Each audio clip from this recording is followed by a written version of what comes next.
الإنسان اللي بيحب فلوس بيحب الفلوس ليه؟ عشان يشبع ذاته ورغباته. عاوز يبقى عندي ويبقى عندي وابقى أحسن من فلان وأحسن من علان. الذات.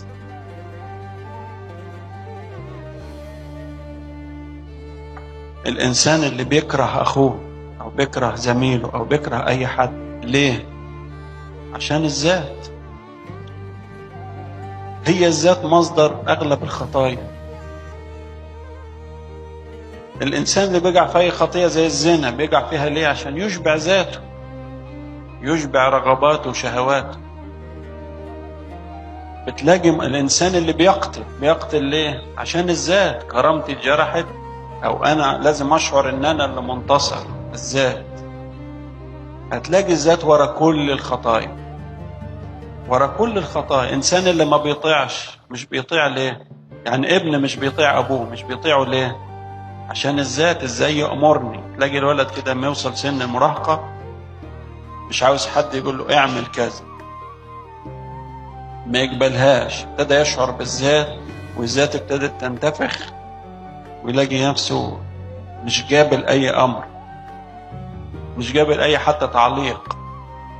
لو بنت أمها تقول لها اللبس مش كويس ولا اعملي كذا ما تعمليش كذا، ما تقوليليش اعملي وما تعمليش، أنا عارفة أنا بعمل إيه.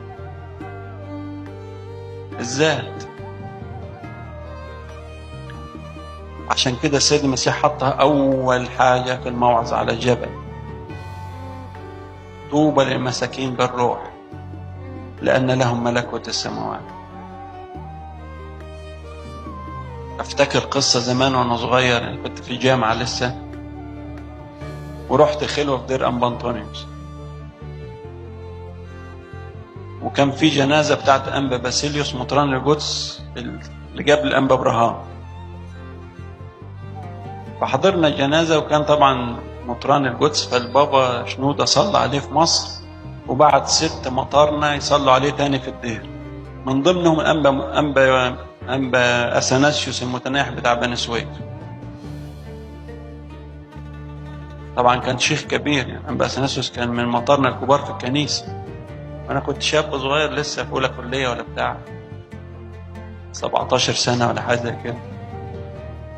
خلصت الجنازة واتدفن أنبا باسيليوس، وهم كانوا واقفين عند المكان بتاع الطفوس بتاع المدفن، واحنا راجعين الدنيا ضلمة، يعني على بال ما جابوه من مصر وعلى بال ما خلصت الجنازة يمكن كانت الساعة 12 بالليل ولا حاجة، فمش كل المناطق منورة في الدير. فوصلنا عند حتة صغيرة كده لازم يعدي واحد بس، يعني غرفتين كده وطريق في النص صغير.